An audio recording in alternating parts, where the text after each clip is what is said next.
Oh, my lighting is off over here. There we go.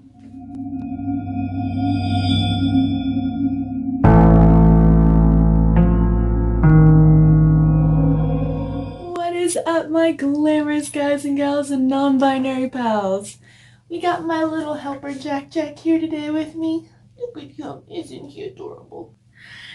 Anyway, as you guys know, I am doing 31 days of Halloween, which means it is time to do another Halloween video. Before I begin, make sure to like and follow and comment down below. Just say hi or comment what you think the next clue is gonna be. And make sure to go ahead and follow me and subscribe and hit that bell for notifications so you get notified whenever I post a new video. Also make sure to go follow me on TikTok. It is the same as my YouTube handle. It is Kinsey's Tea Drop, because I do post a lot of videos that I make on there. And also go follow me on Instagram, because that is where I'm going to be posting all of the pictures from everything. And also then you can vote on which of the 2 looks that you like from that category that I do. For that one, it is drop the TT. Tea that you drink, not the letter. And of course, before I begin this series, I have to tell you, what is the category?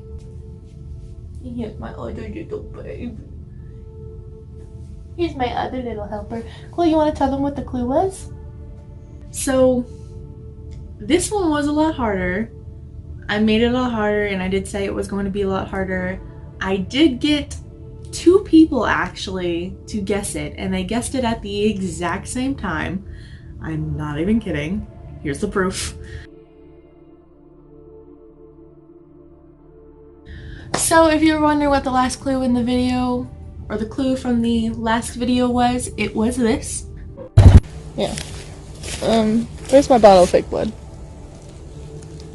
That's something you would hear every day. Specifically, it was just mainly the word blood. And I had 2 people that actually caught on to that specific word. One person just kept guessing and narrowing it down. But I was accepting a lot of different answers for this. Well, I was mainly accepting 3 different answers for this, but depending on what someone answered and if they explained it to me, I was going to give it to them. Like I said, I did have 2 people that guessed it at the exact same time. One of them being Ashley, who has won the last 2 prizes, and one of them being my other friend, Sarah. I did give this one to Sarah because she was just like a lot closer to the theme. I liked that answer better. Anyway, both of them were in my accepting answers. The theme or category for this video is SFX, gore, horror. Those were the exact 3 words that I was accepting, and horror and gore were the 2 that were used or guessed. And it was just honestly really funny. I got the most guesses and people messaging me to guess on this video than I did on the other 2 videos. Some of them were really good. I had Nightmare Before Christmas guessed because I was wearing Nightmare Before Christmas stuff. I had zombie guessed. I had vampire guessed because of the blood, which is a good guess. I had Friday the 13th guessed. Something a few things that I'd never heard of. I had Harry Potter. I had a lot of guesses, and they were all really good guesses, and I could see why some of them guessed certain things because based off of my video. Enough of me rambling. Let's get started getting glorified from this pretty day look. What is up, my glamorous babes? So let's get started on this SFX history. So if you didn't know, special effects makeup is a type of makeup to where you are doing more realistic makeup, like as if you wanted to have, let's say, a giant gash on the side of your head and make it look like you can see your brain. You would do that with type of SFX cosmetics. Makeup effects have been a commonly used tool in film for decades, but SFX began in the early 1900s. It was a rare form of makeup, and it would spend too much time and budget on the kind of effects. So most filmmakers took their makeup cues from techniques used in theater, but as film quality improved, there became a need for more realistic cosmetic effects, which is what SFX makeup is. So, in the mid-1920s, actor Lon Chaney pioneered special effects makeup by creating his own looks for The Hunchback of Notre Dame, Phantom of the Opera, and other films in general. The art of film makeup really began to take off with the popularity of monster movies in the early 1930s. Jack Pierce was one of the leading makeup innovators of this time and collaborated with central casting alum Boris Karloff in the films like Frankenstein and The Mummy. According to the New York Post, to create the monster's look for Frankenstein, Pierce used a cotton and spirit gum to make prosthetics and green makeup that would appear ghostly white on camera.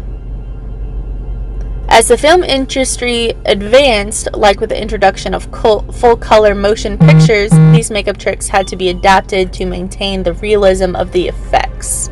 So that's when more prosthetics were being made in factories and stuff like that, rather than people making their homemade prosthetics like what he did with the cotton and spirit gum. So for modern film techniques, while special effects makeup is constantly evolving, the most common current practice involves live casting. If you don't know what live casting is, it's pretty much making a realistic life mold of a set person and then using that mold to create the prosthetic using a type of liquid latex that hardens and moves a little bit better. When making facial prosthetics like this, the first step is to completely cover an actor's head in silicone to make a mold. Once the silicone has dried, plaster strips are placed on top to make a hard cast. Then when the plaster is set, it and the silicone are carefully removed from the actor's head. This is a really good way to make it more believable for the movie and more realistic, but it is also very, very dangerous when you are making a live cast, because like I said, if you are putting it over the head, then you're constructing all airflow and airways, and so it can be very, very dangerous. So this procedure is, you have to be very careful. After making the live cast of, say, the actor's head, this negative cast is then used to create a 3D replica of the actor's face. Makeup artists use the mold as a base to create custom prosthetic pieces that will fit the actor perfectly. Special effects makeup isn't just used for creating monsters and aliens, though. It can age an actor or help them match the look of a real person. So, for instance, if I wanted to, I could probably do some type of SFX contouring makeup to where I could look like, say, a famous actor, which a lot of people tend to do. However, practical makeup effects are still common in Hollywood, but with the advancement of performance capture technology and visual effects, some productions opt to go with full CGI or use a mixture of both CGI and SFX makeup. There are a lot of factors that can determine which method a production uses, like budget, character specifications, time, or director's actor preferences. Because, some actors probably don't want to be moving around in full face makeup with prosthetic because it is a lot and they can be really heavy and hard to just maneuver in. So yeah, that is pretty much the, history you could say of special effects makeup. It's pretty understandable of what it can be. And it is pretty common nowadays to do it, and especially for scare actors during Halloween time and everything like that.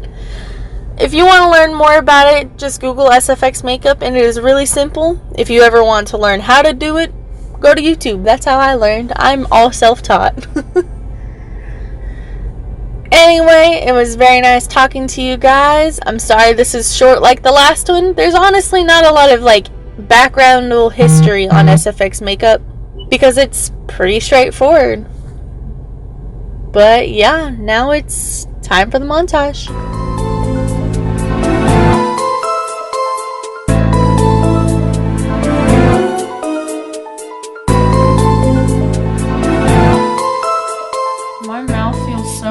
because I have not had it open in like 2 hours. This whole entire thing took me about 3 hours because I started this around 12. I'm so unbelievably tired. Is you finished, Luke? I would put more blood on it to look better, but I don't want to. So this is the finished look of this one. This was not at all what I originally anticipated, but I cannot be wearing contacts for long period of times and I'm afraid to wear makeup for a long period of time right now because my eye is irritated. You can probably tell it's slightly swollen. You might not be able to, I don't know. I feel like you can, but like you can also tell that my eyes are like watering like crazy. Literally, I can't see right now. The fact that I was able to do this and not be able to see is surprising. That's why my mirror was up like this in front of my face the whole time, so I apologize for that. But literally I couldn't see. I didn't want to risk wearing contacts for a long period of time while I was doing my makeup, so I'm only wearing it right now while I'm filming and taking pictures. Oh my god. Anyway, this was also not at all what I originally anticipated. My foundation kept splotting. You can tell it's really splotchy in some areas because I was using the white face paint, but it's a really cheap white face paint.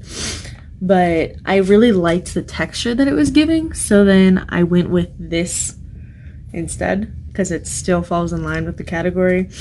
So yeah, let me know what you guys think. And make sure to DM me or comment what you guys think the hint is for the next video. And tell me what you found interesting about this video for this time. Make sure to hit that like button and subscribe and hit that bell for notifications so you know whenever I post my next video, because I don't even know when I'm going to be posting the next one. Oh, make sure to go onto my Instagram and vote which one of the looks you like better. I'll catch you guys later.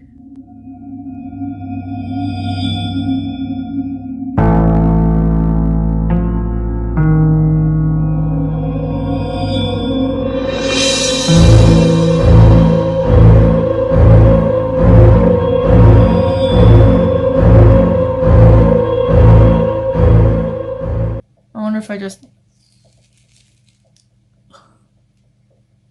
Well, I'm done now.